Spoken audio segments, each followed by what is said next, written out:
नमस्कार दोस्तों, स्वागत है आप सभी लोगों का एक बार फिर से राम एकेडमी के इस यूट्यूब प्लेटफॉर्म पर।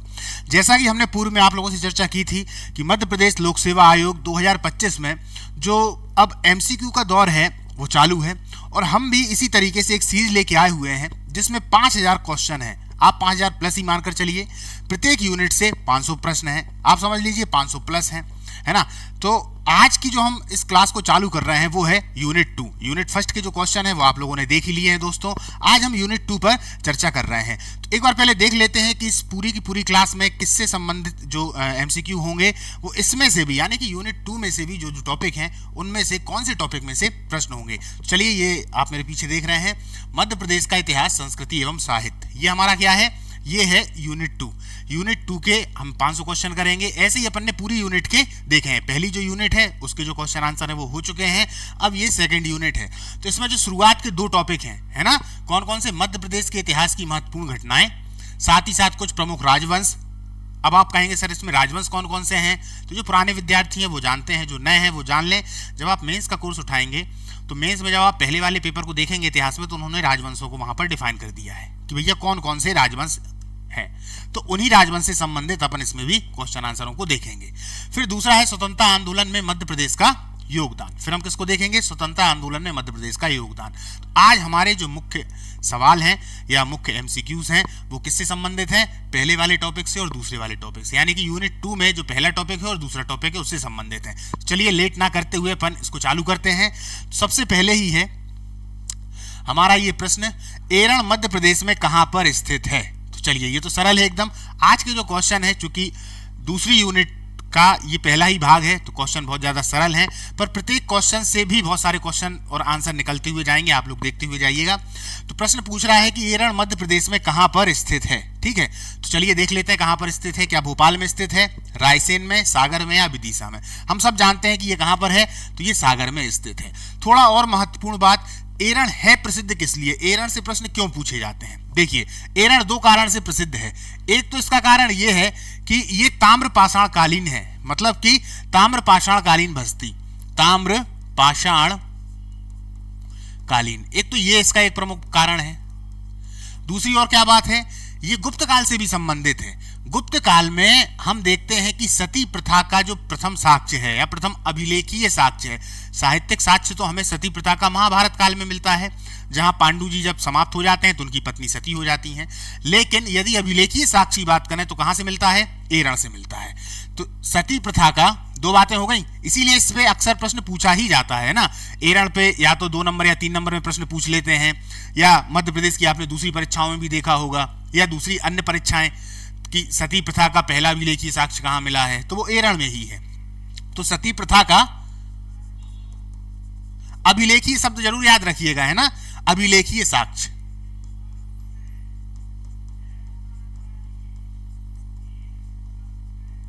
ये है कहां पर? ये सागर जिले में है। चलिए, सागर तो ये आंसर में ही है। और अगर पूछ लेगा अंदर तो क्या है? बीना नदी के किनारे पे है। किस पे? बीना नदी। आप लोगों ने मध्य प्रदेश में नदियां पढ़ रखी होंगी, तो ये जो बीना नदी है, बीना नदी के किनारे पर है, बीना नदी के किनारे पर। अब भैया यहां पर कौन हो गया था सती? तो दरअसल भानुगुप्त जब शासक हैं, भारत के भानुगुप्त शासक, तो उन्हीं का एक मंत्री है जिसका नाम है गोपराज। तो जब ये गोपराज समाप्त हो जाते हैं, मंत्री है, सैनिक के तौर पर उस समय पे काम कर रहा है, तो जैसे ही ये समाप्त हो जाते हैं, कौन? गोपराज, तो इनकी जो पत्नी है वो सती हो जाती है। क्लियर है? चलिए दूसरा प्रश्न देखते हैं क्या कह रहा है कि प्राचीन बेस नगर की पहचान मध्य प्रदेश के किस जिले से की जाती है? चलिए भैया, तो जो प्राचीन बेस नगर है इसकी पहचान किस जिले से की जाती है दोस्तों? इसकी पहचान किससे की जाती है? रायसेन से, भोपाल से, विदिशा से, इंदौर से। सरल है प्रश्न। चलिए, तो इसका जो आंसर है वो क्या है? विदिशा, विदिशा से की जाती है। इसको पहले क्या कहा जाता था? तो इसको कहा जाता था बेस नगर, है ना, बेस नगर। चलो, एक तो ये बात हो गई। और यहां से क्या क्या पूछा जा सकता है? यहां से पूछा जा सकता है कि भैया ये जो विदिशा है किस लिए प्रसिद्ध था? तो विदिशा दरअसल अगर हम देखें तो ये वाकाटकों की एक तरीके से देखा जाए तो राजधानी भी थी। किसकी? वाकाटक वंश की। एक तो वाकाटक वंश की राजधानी थी, वाकाटक वंश की राजधानी थी। और क्या था? गुप्तों के समय में भी ये प्रसिद्ध रहा है, और गुप्तों से पहले जब हम मौर्योत्तर काल में आते हैं तो उस समय ये काफी प्रसिद्ध था। किसके लिए प्रसिद्ध था? भागवत धर्म के लिए प्रसिद्ध था। हम कैसे समझें? तो भागवत धर्म के लिए प्रसिद्ध था। अब ये जो भागवत धर्म के लिए प्रसिद्ध था, यहां से एक स्तंभ लेख मिला है जिसको हम क्या बोलते हैं? गरुड़ स्तंभ लेख। गरुड़ स्तंभ लेख, गरुड़ स्तंभ लेख, ये मिला है यहां से। इसी को हम क्या बोलते हैं, आप लोगों ने नाम सुन रखा होगा, खंब बाबा या खंब बाब, खंब बाब। ये एक यहां से गरुड़ स्तंभ लेख मिला है। ये स्तंभ लेख की जो स्थापना है वो करवाई थी किसने, हेलियोडोरस ने। हेलियोडोरस एक यूनानी राजदूत है जो भारत आता है और भागवत धर्म से इतना ज्यादा प्रभावित होता है कि खुद ही अपने आप में भागवत की उपाधि धारण कर लेता है। उसी ने इस समय पर यहाँ पर वेशनगर में क्या करवाया, तो गरुड़ स्तंभ लेख। तो कितनी बातें निकल कर आई, वाकाटक वंश की राजधानी भी है, वेशनगर इसको कहा जाता है, भागवत धर्म का प्रचार, और गरुड़ स्तंभ लेख किसका था, हेलियोडोरस का, हमको यहीं से प्राप्त होता है। और क्या है भैया विदिशा में, एक चीज और है, उदयगिरी की गुफाएं भी यहीं पे हैं। सब प्रश्न जो मैं बता रहा हूं ये पूछे जाते हैं, ठीक है। तो उदयगिरी की गुफाएं, उदयगिरी की गुफा भी यहां पर है। क्लियर है। आप लोग टेलीग्राम से जरूर जुड़ जाइएगा क्योंकि उसका जो लिंक है वो डिस्क्रिप्शन बॉक्स में नीचे है। जब टेलीग्राम से जुड़ जाएंगे तो ये जो पीडीएफ है वो आपको वहां पर मिल जाएंगे, ठीक है ना। चलिए अगला प्रश्न है कि कायथा का संबंध मध्य प्रदेश के किस जिले से है, तो भैया बता दीजिए, रीवा, सतना, उज्जैन या इंदौर। कायथा का संबंध मध्य प्रदेश के किस जिले से है, कौन कौन सा है, रीवा, सतना, उज्जैन या इंदौर। तो देखिए कायथा जो है, कायथा का जो संबंध है वो कहां से है, तो ये संबंध है उज्जैन से, ठीक है। अब कायथा है किस लिए प्रसिद्ध, तो दोस्तों कायथा भी एक तरीके से पाषाण काल से संबंधित है। कौन सा, पाषाण काल से संबंधित है। और वो भी यदि हम देखें तो कौन से, नव पाषाण काल से संबंधित है। यहां से क्या मिला हुआ है, कुल्हाड़ी मिली हुई है। कुल्हाड़ी, पाषाण काल का मतलब समझ रहे हैं, आदि मानव वाला काल, जो पुराना काल है, तो वहीं से संबंधित है। तो ये कायथा कहां पर है, उज्जैन से है, 25 किलोमीटर की दूरी पर। 25 किलोमीटर आप उज्जैन से दूर जाएंगे तो फिर आपको वहां पर कायथा मिल जाएगा। घूमने का स्थान है, घूम सकते हैं, पाषाण काल से संबंधित है, ठीक है। चलिए आगे चलते हैं। आगे का प्रश्न है, विराटपुरी मध्य प्रदेश के किस क्षेत्र को कहा जाता है। दमोह, दमोह को तो तुंडीकार कहा जाता था, पन्ना है या सुहागपुर है या इनमें से कोई नहीं।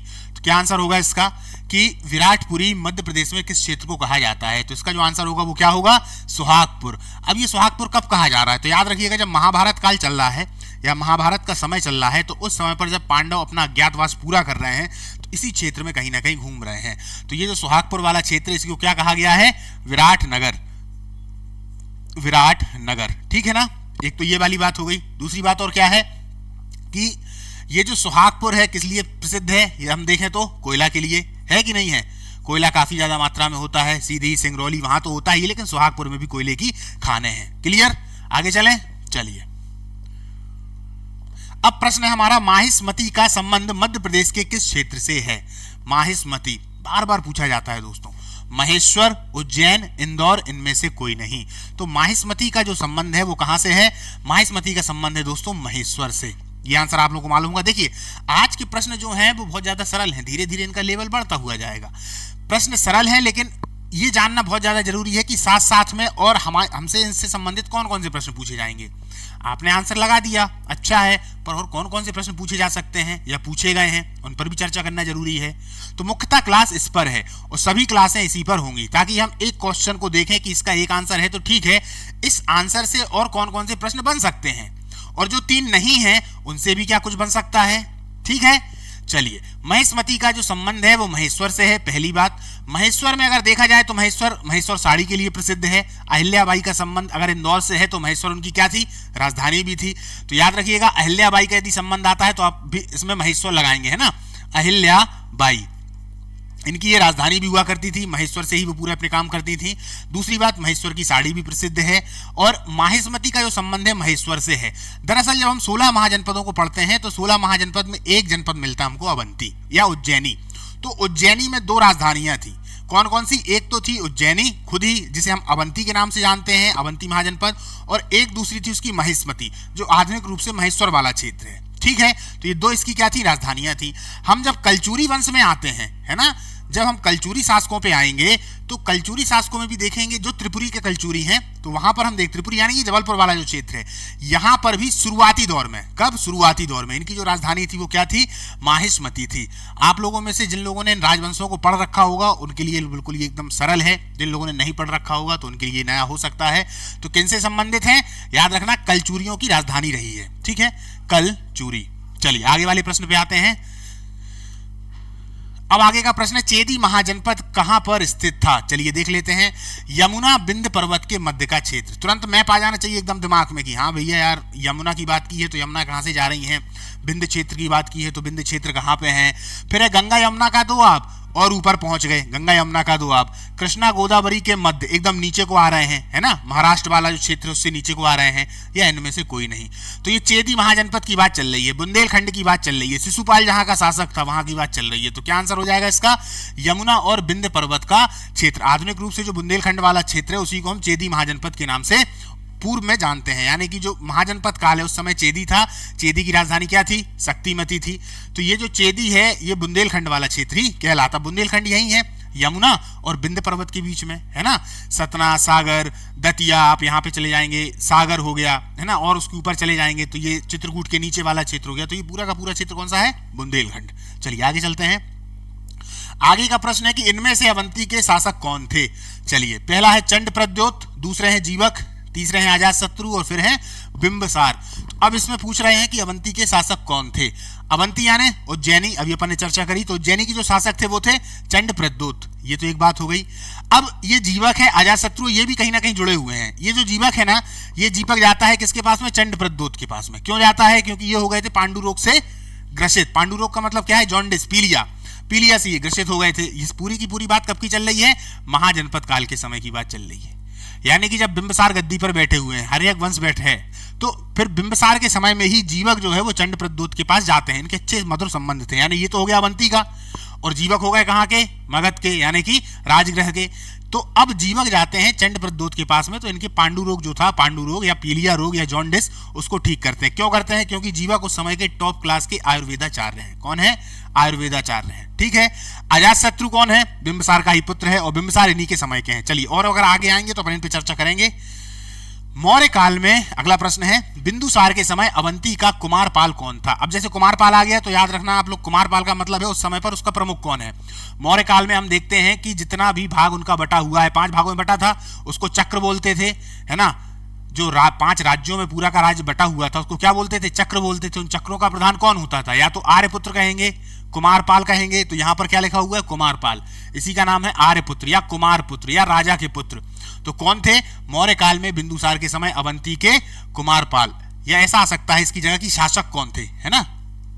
तो कौन था भैया? अशोक था। याद रखना, जब बिंदुसार हैं उस समय पे अशोक है। जब बिंदुसार समाप्त हो गए तब भी अशोक ही है। फिर बाद में अशोक आते हैं और 4 साल बाद उनका राज्याभिषेक होता है। 99 भैया की हत्या करने के बाद फिर वो गद्दी पर बैठेंगे। चलिए, अशोक का गुर्जरा अभिलेख कहां पर मिला है? दतिया, जबलपुर, सीहोर या सांची में? कहां मिला है बताइए। अशोक का गुर्जरा जो अभिलेख है वो कहां मिला हुआ है? तो दतिया में मिला हुआ है। ठीक है। चलिए आगे चलते हैं। चलिए, अब जो अगला प्रश्न है वो कौन सा है? मालविकाग्र मित्रम किसके द्वारा लिखी गई है? या तो मालविकाग्र मित्र या मालविकाग्र मित्रम। तुलसीदास, सूरदास, कालिदास या भवभूति के द्वारा। अगर देखा जाए तो ये पूरे के पूरे कवि हैं। अब इसका जो आंसर है वो क्या होगा? मालविकाग्र मित्र। तो ये कालिदास के द्वारा लिखी गई है। कालिदास किसके दरबार में रहा करते थे? चंद्रगुप्त द्वितीय के दरबार में ये कालिदास रहा करते थे। गर्दभिल्ल वंश में देखते हैं तो वहां विक्रमादित्य के दरबार में रहा करते थे। तो अब ये जो कालिदास हैं, इन कालिदास की और भी रचनाएं हैं, बिल्कुल है। इनसे संबंधित प्रश्न पूछा ही जाता है। संस्कृत के बहुत विद्वान एक तरीके से देखा जाए तो कवि हैं।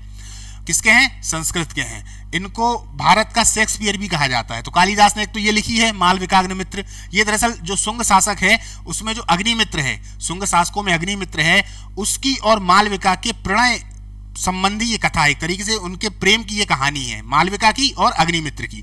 कालिदास की और भी रचनाएं हैं, बिल्कुल रचनाएं हैं। कौन कौन सी ये रचनाएं? जैसे कि हम कालिदास की रचनाओं को देखते हैं तो उसमें है अभिज्ञान शकुंतलम, अभिज्ञान शकुंतलम या अभिज्ञान शकुंतलम। और कौन सी है? एक और है विक्रमोवर्षीय, विक्रमोवर्षीय। एक और है जिसका नाम है मेघदूत, मेघदूत। ठीक है, अभिज्ञान शकुंतलम, विक्रमोवर्षीय, मेघदूत और मालविकाग्नि मित्र। तो ये कुछ रचनाएं हैं कालिदास की। भवभूति की कौन कौन सी हैं? जैसे कि उत्तर रामचरित है ना, मालती माधव है और महावीर चरित है। तो यह है भवभूति। भारत का मिल्टन किसको कहा जाता है? तो भवभूति को कहा जाता है। याद रखिएगा, आते हैं ये सब प्रश्न। भारत का मिल्टन, भारत का मिल्टन। तुलसीदास, इन्होंने रामचरितमानस की रचना कर रखी है अवधी भाषा में, है ना। और जो सूरदास हैं ये कब से संबंधित हैं? मध्यकाल से संबंधित हैं। चलिए आगे चलते हैं, प्रश्न बहुत सारे हैं दोस्तों। भरहूत के स्तूप का जीर्णोद्धार किसके द्वारा करवाया गया था या करवाया गया? भरहूत, याद रखना कहां पे है भरहूत? सतना में है। अब तुरंत आप लोगों के मन में आ रहा होगा अशोक लगा दोगे, अशोक नहीं है इसका आंसर। अशोक ने उसका निर्माण करवाया है। शब्द यहाँ पे है जीर्णोद्धार। जीर्णोद्धार का मतलब क्या होता है? कोई चीज है बिगड़ गई है, उसको फिर से बनवाना, यानी कि उसको सही करवाना। तो वो किसने करवाया है? वो करवाया है पुष्यमित्र शुंग ने। किसने?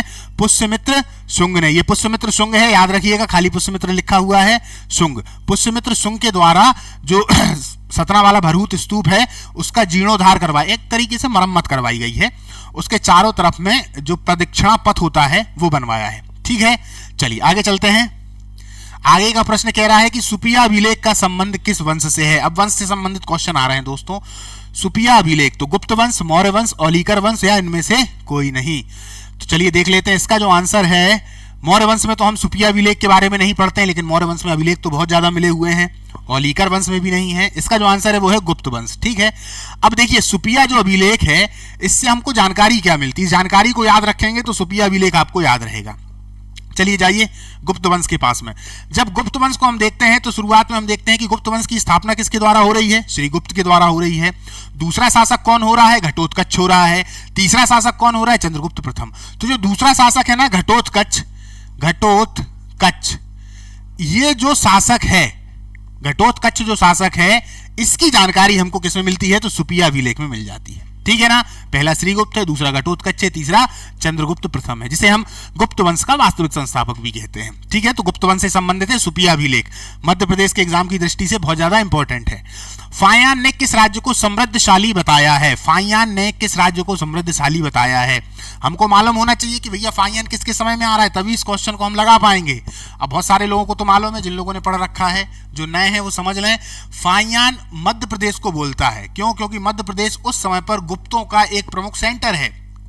मध्य प्रदेश में भी जो उज्जैन है, तो वो कह रहा है कि भैया मध्य प्रदेश की जो जनता है बहुत ज्यादा खुश है, समृद्धशाली है, यहां पर लोग बहुत अच्छी तरीके से रहते हैं।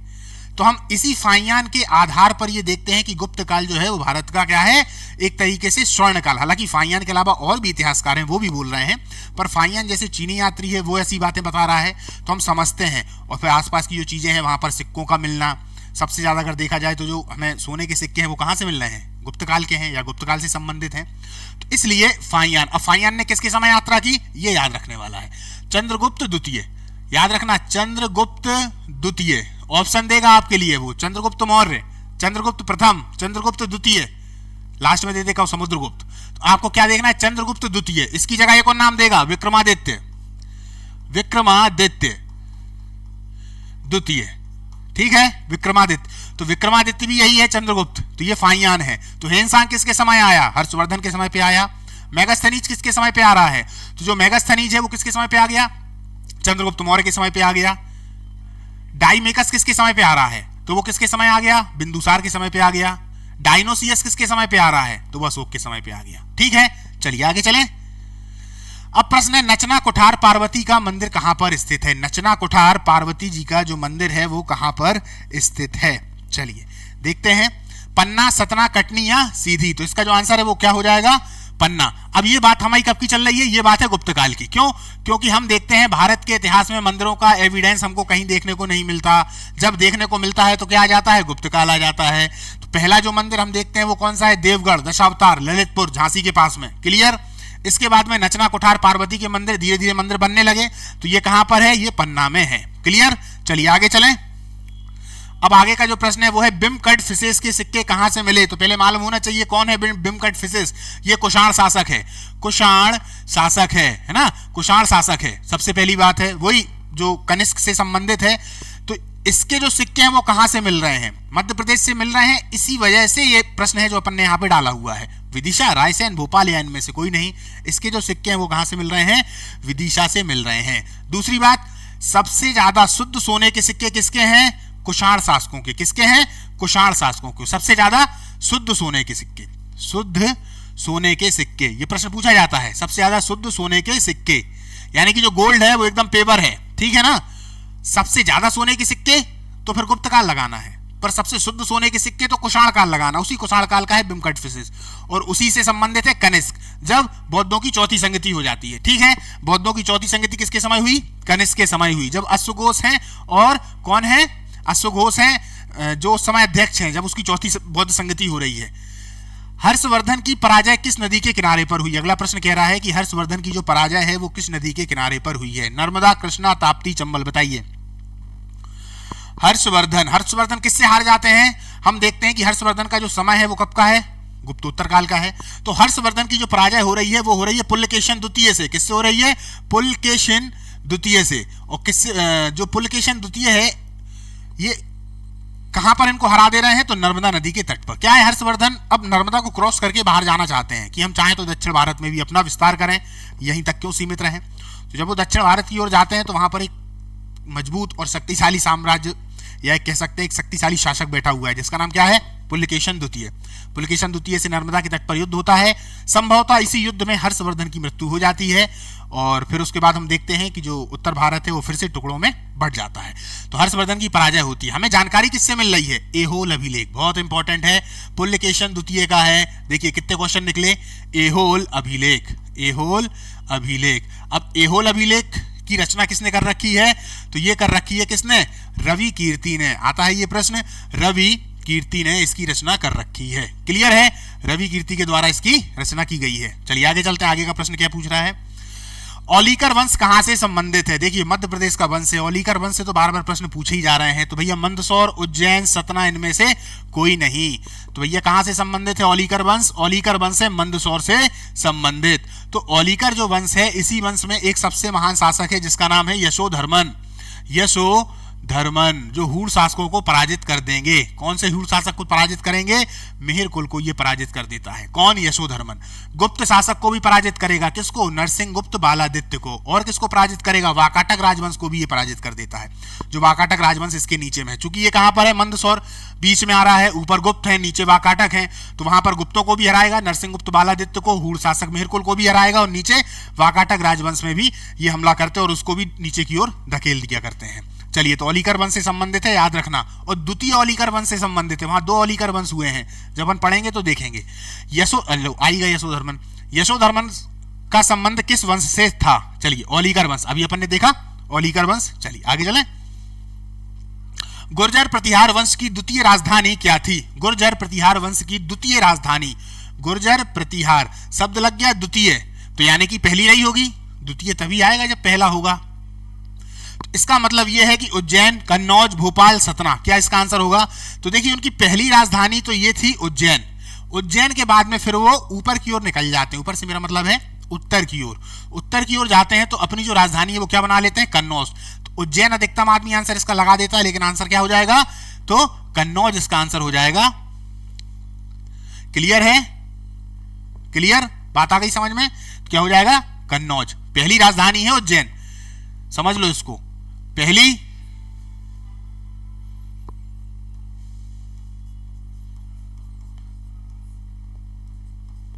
उज्जैन, दूसरी कन्नौज। प्रश्न आपके लिए छोड़ के जा रहा हूं, आप लोग बताइएगा कन्नौज राजधानी किसने बनाया था? एक महान शासक है इसी गुर्जर प्रतिहार में। उच्च कल्प वंश मध्य प्रदेश में कहां पर स्थित था? दो वंश हैं जो मध्य प्रदेश में एक तरीके से आसपास में ही हैं। अब इनमें प्रश्न पूछ रहे हैं कि उच्च कल्प वंश मध्य प्रदेश में कहां पर स्थित था? तो क्या इसका आंसर हो जाएगा? कहां पर स्थित है? सतना में स्थित है। सतना में दो वंश हैं, जैसा अभी मैंने आपको बताया, एक तो उच्च कल्प वंश है ही, और दूसरा एक जो वंश है वो कौन सा है? परिव्राजक। परिव्राजक, ये जो परिव्राजक वंश है, ये परिव्राजक वंश वहां के नागौद में है, और ये जो उच्च कल्प वंश है वहां की उचेहरा जो तहसील है वहां से संबंधित है। क्लियर है? चलिए आगे चलते हैं। आगे का प्रश्न क्या कह रहा है? वाकाटक राजवंश का मूल स्थान कौन सा था? बुंदेलखंड, निमाड़, मालवा या बघेलखंड? तो देखिए, वाकाटक राजवंश का जो मूल स्थान है वो कौन सा था? इनका मूल स्थान था एक तरीके से देखा जाए तो बुंदेलखंड। इनकी राजधानी विदिशा भी रही, फिर ये आसपास भी आते गए, लेकिन अधिकतम अगर देखा जाए तो इनकी जो शक्ति थी या उसका जो संकेंद्रण था वो कहां पर था? बुंदेलखंड वाले क्षेत्र में था। वाकाटक राजवंश से संबंधित अगर देखा जाए तो जो है चंद्रगुप्त द्वितीय हैं, है ना? क्यों? क्योंकि उन्होंने अपनी पुत्री का विवाह वाकाटक राजवंश के शासक प्रबलसेन द्वितीय से कर दिया था। वाकाटक राजवंश एक शक्तिशाली राजवंश था। ठीक है, चलिए आगे चलते हैं। आगे का प्रश्न है कि इनमें से कौन गुर्जर प्रतिहार वंश से संबंधित है? अच्छा प्रश्न है दोस्तों, समझना। कौन गुर्जर प्रतिहार वंश से संबंधित है? एक है परमार भोज, एक है मिहिर भोज, ये दोनों इनमें से कोई नहीं। अब बताइए, अच्छा प्रश्न है। देखिए, इसका जो आंसर है वो है मिहिर भोज। ये जो परमार भोज है इनका सही नाम है राजा भोज। क्या है? राजा भोज। ये जो है ये परमार वंश से संबंधित हैं, गुर्जर प्रतिहार नहीं है। और ये जो मिहिर भोज है जिसने आदि वराह की उपाधि भी धारण की थी, तो ये मिहिर भोज जो है वो गुर्जर प्रतिहार वंश से संबंधित हैं। मिहिर भोज पहले के हैं, और यदि परमार भोज का हम समय देखें तो 1000 से लेके 1055 तक, यानी कि 1000 ईस्वी से 1055 ईस्वी तक इनका समय काल आता है। राजा भोज को हम और भी अन्य चीजों से जानते हैं। इनको विद्या से बड़ा प्रेम है। विद्या का मतलब है पढ़ी लिखी वो जो चीजें होती हैं, जैसे कि इन्होंने सम्रांगण सूत्र लिखा हुआ है, ऐसी बहुत सारी रचनाएं कर रखी हैं। इन्होंने जो भोपाल में भोजताल है, जो तालाब है, उसका निर्माण भी इन्हीं के द्वारा करवाएगा। किसके द्वारा? परमार भोज के द्वारा। यह है मिहिर भोज। ठीक है, इसका आंसर क्या है? मिहिर भोज। चलिए आगे चलते हैं। कलचुरी वंश का संस्थापक कौन था? ये तो आप लोग लगा ही दोगे। कोकल्य प्रथम, कृष्णराज, विजय सिंह, इनमें से कोई नहीं। तो कलचुरी वंश का संस्थापक कौन था? कोकल्य प्रथम। ठीक है, कौन था? कोकल्य प्रथम। चलिए आगे चलते हैं। आगे का प्रश्न है, जबलपुर में 64 योगिनी मंदिर का निर्माण किस शासक के द्वारा करवाया गया? युवराज प्रथम, युवराज द्वितीय, कृष्णराज या विजय सिंह? तो जबलपुर में 64 योगिनी मंदिर का निर्माण किस शासक के द्वारा करवाया गया है? तो ये करवाया गया है कलचुरी शासकों के द्वारा। उन्हीं कलचुरी शासकों में है युवराज प्रथम। ठीक है ना? तो इसका आंसर क्या हो जाएगा? युवराज प्रथम के द्वारा ये मंदिर है, इसका निर्माण जो है वो करवाया गया है। मध्य प्रदेश की परीक्षाओं में अक्सर ये प्रश्न जो है वो पूछा जाता है। कलचुरी वंश का संस्थापक कोकल्य प्रथम, युवराज प्रथम के द्वारा 64 योगिनी मंदिर का निर्माण करवाया गया है। चंदेल वंश का आदि पुरुष किसे कहा जाता है? आदि का मतलब क्या होता है? पुराना, सबसे पहले वाला, सबसे फर्स्ट। तो क्या है? पुराना या सबसे पहले वाला। तो चंदेल वंश का आदि पुरुष किसे कहा जाता है? नन्नुक, विद्याधर, यशोवर्मन, धंगदेव। चलिए इस वाले क्वेश्चन में काफी सारे क्वेश्चन निकलेंगे। देखिए, चंदेल वंश का जो आदि पुरुष है वो है कौन? नन्नुक। नन्नुक ने चंदेल वंश की स्थापना की। विद्याधर ने ही कंदरिया महादेव मंदिर का निर्माण करवाया था। कौन सा? कंदरिया महादेव मंदिर। तो एक तो ये वाली बात आ गई, कंदरिया महादेव मंदिर। और क्या किया है इन्होंने? इन्होंने सफलता पूर्वक, या एक तरीके से कहा जाए तो जो उस समय पर महमूद गजनबी आ रहा है भारत में, तो उसका एकदम जो विरोध है, अगर पूरे चंदेल शासकों में या राजपूत शासकों में किसी ने किया है तो वो कौन है? विद्याधर चंदेल। एकमात्र ऐसे शासक थे जो विरोध में एकदम उसके खड़े थे। किसके? महमूद गजनबी के। ठीक है, अब है यशोवर्मन। यशोवर्मन का ही नाम क्या है? एक लक्ष्मण सिंह। क्या है? लक्ष्मण सिंह, याद रखना, लक्ष्मण सिंह। अब इन्होंने क्या करवाया है? इन्होंने जो ओरछा है वहां पर किस मंदिर का निर्माण करवाया है? तो विष्णु मंदिर का और चतुर्भुज मंदिर का। एक तो विष्णु मंदिर है, विष्णु मंदिर, और चतुर्भुज मंदिर, चतुर्भुज मंदिर। ठीक है, चलिए, लक्ष्मण सिंह इन्हीं का नाम है, यशोवर्मन का। फिर है धंगदेव। धंगदेव ने तो बहुत सारे मंदिरों का निर्माण करवाया है। कैसे, कौन कौन से मंदिर हैं? दिन्नानाथ हैं, वैद्यनाथ है ना, जिन्नानाथ, वैद्यनाथ, ये जितने भी नाथ करके मंदिर आएंगे वो पूरे के पूरे किसके द्वारा हैं? धंगदेव के द्वारा बनवाए गए हैं। चलिए आगे चलें, काफी सारे क्वेश्चन निकले इससे। चंदेल वंश का आदि पुरुष हो गया है। चलिए, धार में संस्कृत विद्यालय की स्थापना किस शासक के द्वारा करवाई गई? धार में संस्कृत विद्यालय की स्थापना किस शासक के द्वारा करवाई गई? उपेंद्र कृष्णराज, राजा भोज, जय सिंह या वाक्यपति मुंज? अब इसका जो आंसर है वो है राजा भोज। मैंने बताया था ना, विद्या के प्रेमी है, विद्या को आश्रय देते हैं। जो भी ऐसी कला से युक्त व्यक्ति होता है वो उनके दरबार में रहने लगता है। तो इस तरीके से राजा भोज धार में एक संस्कृत विद्यालय की स्थापना करवाते हैं। धार में ही उन्होंने एक शिवलिंग की भी स्थापना करवाई है। धार में ही उन्होंने एक शिव मंदिर की भी स्थापना करवाई है। क्लियर है? चलिए, वाक्यपति मुंज भी परमार शासकों से ही संबंधित हैं। आगे चलते हैं। अब प्रश्न है कि तिलक मंजरी रचना किसके द्वारा की गई है? धनपाल, हलायुद्ध, मदन या देवसेना? तो तिलक मंजरी की जो रचना है वो किसके द्वारा करी गई है? तो ये किसके द्वारा करी गई है? धनपाल के द्वारा ये तिलक मंजरी की जो रचना है वो करी गई है। क्लियर है? तो इसका जो आंसर है वो धनपाल है। हलायुद्ध, मदन, देवसेन। चलिए आगे चलते हैं। ये सभी के सभी कवि थे। अभी देखना इनके जो प्रश्न फिर से घूम के आएंगे कि इनमें से और रचनाएं किस किस की हैं। राजा मानसिंह का संबंध किस वंश से है? राजा मानसिंह भैया ग्वालियर वाले, तो इनका कहां से संबंध है? इनका संबंध है तोमर वंश से, परिव्राजक वंश से, औलीकर चंदेल वंश से, या इनमें से कोई नहीं? तो इसका जो आंसर है वो क्या हो जाएगा? तोमर वंश से। अब देखिए, ये तोमर वंश से संबंधित है। कुछ प्रश्न पूछे जाते हैं राजा मानसिंह के समय पे। तो इनके दरबार में कौन कौन रहा करता था ये भी पूछा जाता है। तो एक तो थे बैजू बाबरा, बैजू बाबरा, एक थे तानसेन, तानसेन, और एक थे हरिदास, हरिदास। ये पहले किसके दरबार में रहा करते थे? राजा मानसिंह के दरबार में रहा करते थे। ठीक है, बैजू बाबरा है, तानसेन है और हरिदास है। ये पहले रहा करते थे राजा मानसिंह के दरबार में, बाद में फिर वो अकबर के पास चले जाते हैं। परिव्राजक वंश, औलीकर और चंदेल वंश, ये कहां पर है? परिव्राजक अभी अपन ने देखा, परिव्राजक हमारा सतना वाले क्षेत्र में है। और जो औलीकर वंश है ये कहां से संबंधित है? मंदसौर से संबंधित है। चंदेल वंश तो आप लोग जानते ही हैं, बुंदेलखंड वाला है। होशंग शाह को और किस नाम से जाना जाता? अल्प खां, दिलावर खां, मोहम्मद खां, इनमें से कोई नहीं। अच्छा प्रश्न है। होशंग शाह को और किस नाम से जाना जाता है? आप लोग कहेंगे अल्प खां, आप लोग का आंसर बिल्कुल एकदम सही है। दिलावर खां कौन है? होशंग शाह के ये पिताजी हैं। ठीक है, होशंग शाह को हम अल्प खां नाम से जानते हैं, दिलावर खां होशंग शाह के ही पिता हैं। किस वंश से संबंधित हैं ये लोग? ये लोग मध्य प्रदेश के गौरी वंश से संबंधित हैं। तो याद रखना, मध्य प्रदेश का गौरी वंश, मध्य प्रदेश का गौरी वंश, इतना याद रखना बस, गौरी वंश, क्योंकि आ जाता है इनमें से कौन मध्य प्रदेश के गौरी वंश से संबंधित है? होशंग शाह हैं। क्लियर? चलिए, निमाड़ के फारूकी वंश का शासन क्षेत्र कौन सा था? निमाड़ के फारूकी वंश का शासन क्षेत्र कौन सा था? मालवा, खानदेश, बुंदेलखंड, इनमें से कोई नहीं। तो निमाड़ का जो फारूकी वंश है इसका शासन क्षेत्र, ये तो आप लोग बता ही देंगे, कोई दिक्कत नहीं है, खानदेश था, है ना?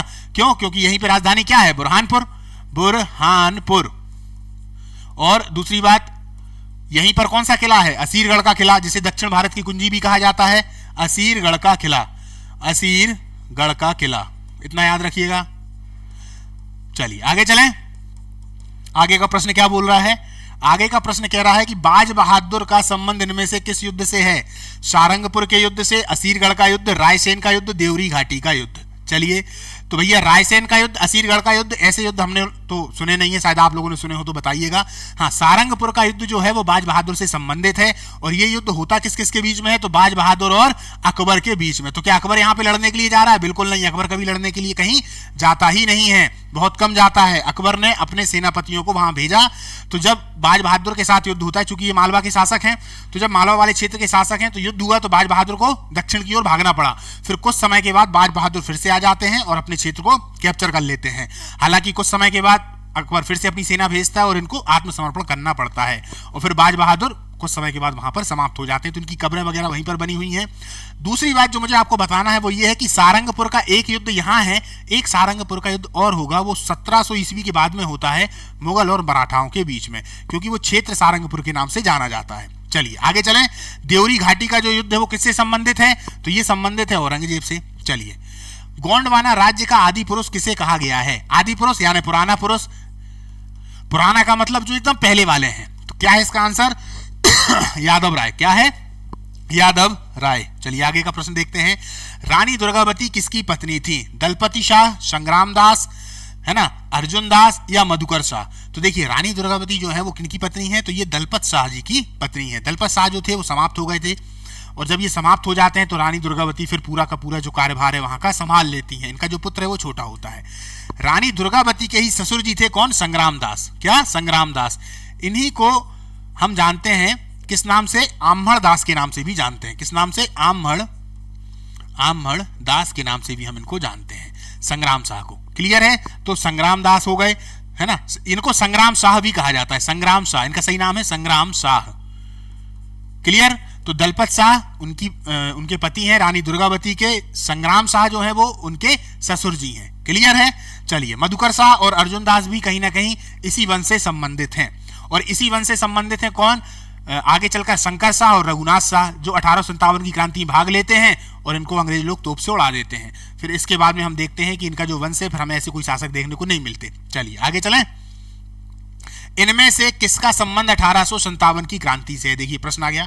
शंकर शाह, मधुकर शाह, सुमेर शाह, प्रेम शाह। अगर देखा जाए तो ये पूरे के पूरे जो शासक हैं वो हैं तो गोंड वंश से ही संबंधित, लेकिन वो पूछ क्या रहा है? 1857 की क्रांति से। तो 1857 की क्रांति से संबंधित है शंकर शाह। शंकर शाह भी हैं। यदि इसमें एक और नाम जुड़ जाता तो वो है रघुनाथ शाह। तो शंकर शाह के ही पुत्र कौन है?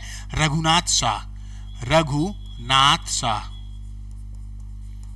ठीक है ना, रघुनाथ शाह। चलिए आगे चलते हैं, आगे का प्रश्न देखते हैं क्या बोल रहा है।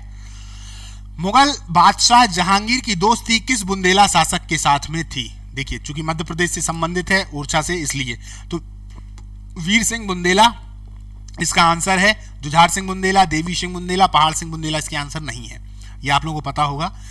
तो जहांगीर की अधिकतम दोस्ती किसके संग में है? वीर सिंह बुंदेला के साथ में है। तो होता क्या है कि एक बार अबुल फजल वहां से आ रहे होते हैं, तो बीच रास्ते में ही जहांगीर के कहने पे वीर सिंह बुंदेला इनकी हत्या करवा देते हैं। किसकी? अबुल फजल की। इसको याद रखिएगा, अबुल फजल की हत्या करवा देते हैं। कहां पे करवा देते हैं? आतरी के पास में। ये आतरी कहां है? दतिया के पास में है। बहुत अच्छी इनके बीच में दोस्ती थी। वीर सिंह बुंदेला ने जहांगीर के सम्मान में ओरछा में एक महल का निर्माण करवाया है, जिसका नाम क्या है? जहांगीर महल, है ना। तो जहांगीर महल क्लियर है। चलिए आगे चलें। आगे का प्रश्न क्या कह रहा है? आगे का प्रश्न कह रहा है कि महान क्रांतिकारी ठाकुर रणमत सिंह का संबंध किस क्षेत्र से है? रीवा, सतना, सीधी, शहडोल। तो महान क्रांतिकारी ठाकुर रणमत सिंह का जो संबंध है वो कहां से है? रीवा से है। याद रखिएगा 1857 की क्रांति में जब रीवा यानी कि जो बघेलखंड वाला क्षेत्र है वहां पर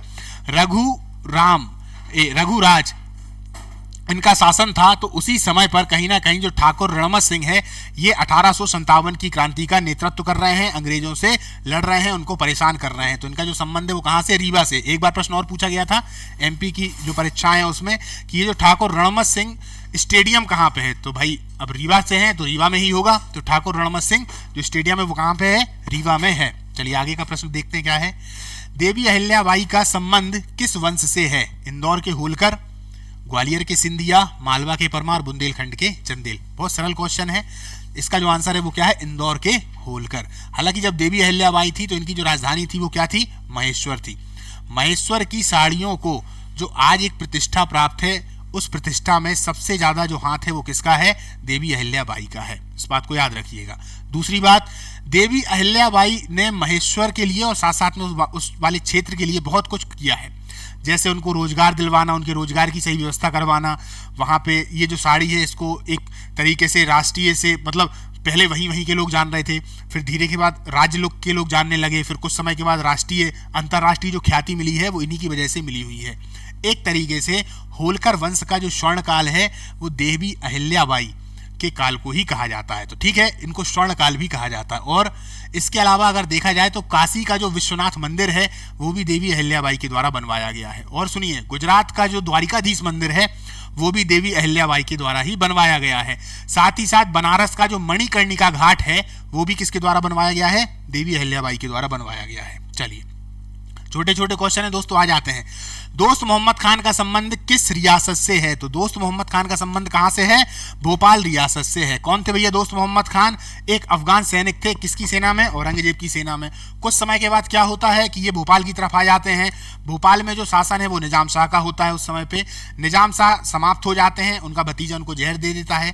तब उनकी जो पत्नी है कमलापति, वो वहां पर रह रही हैं और दोस्त मोहम्मद खान से सहायता मांगती हैं। सहायता तो दोस्त मोहम्मद खान कर देते हैं, लेकिन किसी कारणवश फिर कमलापति क्या हो जाती हैं? वो एक तरीके से समाप्त कर लेती हैं अपने आप को, और वो पूरा का पूरा क्षेत्र किसके अंडर आ जाता है? दोस्त मोहम्मद खान। और दोस्त मोहम्मद खान के बाद में फिर जितने भी व्यक्ति बैठते हैं वो क्या लगाने लगते हैं? फिर वो लगाने लगते हैं अपने नाम के आगे नवाब। मालवा संबत इनमें से, मतलब इस नाम से भी जाना जाता है। मतलब इनमें से किसको हम मालव संबत भी कहते हैं? मालव संबत। तो यह क्या है? कलचूरी संबत, कृत संबत, शक संबत या गुप्त संबत। तो गुप्त संबत तो कब का है? 319 का है, 319 एडी यानी कि ईसा पूर्व। शक संबत कब का है? तो शक जो संबत है वो है 78 एडी। और ये जो कृत संबत है यही इसका आंसर है, यानी कि जो मालव संबत है उसी को कृत संबत भी कहा जाता है। क्या कहा जाता है? कृत संबत कहा जाता है। तो इसका जो आंसर है कृत संबत। एक शक संबत हो गया, गुप्त संबत हो गया, एक और पूछा जाता है विक्रम संबत। ये कब का है? विक्रम संवत। तो विक्रम संवत है 58 ईसा पूर्व, यानी ये बीसी है। बाकी एडी है, ये क्या है? बीसी है। क्लियर? आगे चलते हैं। कृत संवत यानी मालव संवत। भीमा नायक का संबंध किस रियासत से था? मंडला, बड़वानी, किशनगढ़ या पन्ना। तो भीमा नायक जो है 1857 से संबंधित हैं दोस्तों। कब से? 1857 से संबंधित है। अंग्रेजों के संग में उनके 4 युद्ध हुए थे, जैसे कि अंबा पानी की लड़ाई है, पंचसावल की लड़ाई है ना, धावा बावड़ी की लड़ाई है। तो इसमें जो अंबा पानी का युद्ध है इसमें अंग्रेजों को बहुत पीछे तक इन्होंने खदेड़ दिया था। हालांकि कुछ समय के बाद इनको पोर्ट ब्लेयर भेज दिया जाता है और ये फिर वहां पर समाप्त हो जाते हैं। तो 1857 क्रांति संबंधित है। ये हैं कहाँ के? तो ये हैं दरअसल बड़वानी के। पहली बात। दूसरा, इनको क्या कहा गया है? निमाड़ का रॉबिन हुड। निमाड़ का रॉबिन हुड, इनको निमाड़ का रॉबिन हुड कहा गया है। Robin hood. पूछ लेगा कि भारत का रॉबिन हुड कौन है, तो भारत का जब रॉबिन हुड आएगा तब अपन क्या लगाएंगे, तब हम लगाएंगे टांट्या भील। टांट्या भील यहीं पर समझ लें अच्छे से। टांट्या भील कौन है, भारत के रॉबिन हुड हैं, भारत के रॉबिन हुड, भारत के रॉबिन हुड। जबकि ये बात किसकी चल रही है, ये बात चल रही है निमाड़। तो निमाड़ का रॉबिन हुड कौन हो गया, निमाड़ के रॉबिन हुड हुए भीमा नायक। 1857 अंबापानी, पंच सावल, पंच बावली और धाबा बावड़ी, इस प्रकार से 4 युद्ध होते हैं इनके। आगे चलें, आगे का प्रश्न क्या कह रहा है, भील विद्रोह और महाकौशल विद्रोह का संबंध है। सन है, कौन से सन से, 1818, 1857, 1842, 1942। तो इसका जो आंसर है वो है 1818। 1857 की क्रांति को तो हम जानते ही हैं, ठीक है। और 1842 जो है ये कब से है, तो ये बुंदेला विद्रोह से संबंधित है। बुंदेला विद्रोह हुआ था कि नहीं हुआ था, बुंदेला विद्रोह, पहले बुंदेला विद्रोह हो चुका है। ये बुंदेला विद्रोह 1857 का आधार है, क्योंकि सबसे पहले पूरी की पूरी रणनीति और अंग्रेजों से जो जो चीजें करवानी है या जो जो एक प्लानिंग बननी है, वो उसका जो आधार है वो 1842 में तैयार हो गया था। उसके बाद 1857 हुआ और 1942 क्या था, भारत छोड़ो। क्या है, भारत छोड़ो। क्लियर है, चलिए आगे चलें। अब है मध्य प्रदेश के मंगल पांडे के नाम से किसको जाना जाता है, बहुत इंपॉर्टेंट। चैन सिंह, भीमा नायक, शंकर शाह, रघुनाथ शाह। शंकर शाह, रघुनाथ शाह तो 1857 संबंधित हो गए। भीमा नायक जो है ये भी 1857 संबंधित, इनको क्या कहा जाता है, निमाड़ का रॉबिन हुड कहा जाता है। चैन सिंह कौन है, ये 1824 में है। याद रखिएगा, ये जो शहीद हुए हैं वो 1824 में हुए हैं। कहां पर हुए हैं, सीहोर में। सीहोर, सीहोर के कहां पर, दशहरा मैदान में, दशहरा मैदान में, ठीक है, जनरल मैडॉक के सामने। दरअसल होता क्या है कि ये उन पर धावा बोल देते हैं। चैन सिंह को क्या क्या कहा गया है, मध्य प्रदेश का पहला मंगल पांडे, मध्य प्रदेश के मंगल पांडे। एक नाम से और जाना जाता है इनको जाना जाता है क्या, मध्य प्रदेश का पहला स्वाधीनता सेनानी, मध्य प्रदेश के पहले स्वतंत्रता सेनानी, स्वतंत्रता सेनानी। अगर ऐसा आ जाए तो ये भी लिख देना है ना, मतलब इस पे टिक कर देना, मध्य प्रदेश के पहले स्वतंत्रता सेनानी, मध्य प्रदेश के मंगल पांडे। 1824 की ये घटना है। ये फिर जब समाप्त होते हैं तो इनके साथ में 2 व्यक्ति और हैं। कौन कौन है, हिम्मत खां और बहादुर खां, ये भी साथ में शहीद हो जाते हैं। हिम्मत खां और बहादुर खां, ये दोनों समाप्त होते हैं। एक व्यक्ति और है, अब व्यक्ति नहीं है, एक प्राणी है दोस्तों, तो उसका नाम है शेरू, इनका कुत्ता, ये भी साथ में शहीद हो जाता है। इन सब की समाधि साथ में ही बनी हुई है दशहरा मैदान में। कहां पर, सीहोर में। तो मध्य प्रदेश के मंगल पांडे के नाम से किसको जाना जाता है, चैन सिंह को। 1824, 24 जुलाई 1824 है ना। इस समय पर अगर देखा जाए तो ये शहीद हो जाते हैं अंग्रेजों से युद्ध करते हुए। चलिए, तो आज के जो क्वेश्चन थे दोस्तों वो इतने ही हैं। अब हम देखेंगे अपनी हमारी जो अगली क्लास होगी जो यूनिट 2 से संबंधित बाकी जो बचे हुए क्वेश्चन है वो हम आगे की क्लास में देखेंगे। तो आपने देखा होगा कि पूरी की पूरी क्लास में हमने एक क्वेश्चन से कितने सारे क्वेश्चन और आंसर निकाले। अगर तैयारी ऐसी होती है तो सिलेक्शन होने के चांसेस ज़्यादा होते हैं, कि हमको मालूम भी तो हो कि यदि इसका आंसर ये है तो इससे और कौन कौन से प्रश्न निकल सकते हैं। निश्चित तौर पे आपको इस पूरी क्लास से फायदा होगा। इन क्लासों को आप लोग देखिए और इसी प्रकार से पूरी की पूरी जो यूनिट है वो आपको मिलती हुई चली जाएंगी। और आज हमारी जैसे यूनिट 2 है तो अगली जो हमारी क्लास आएगी वो किससे संबंधित होगी, यूनिट 3 से संबंधित होगी। नमस्कार, जय हिंद, मिलते हैं अगली क्लास में।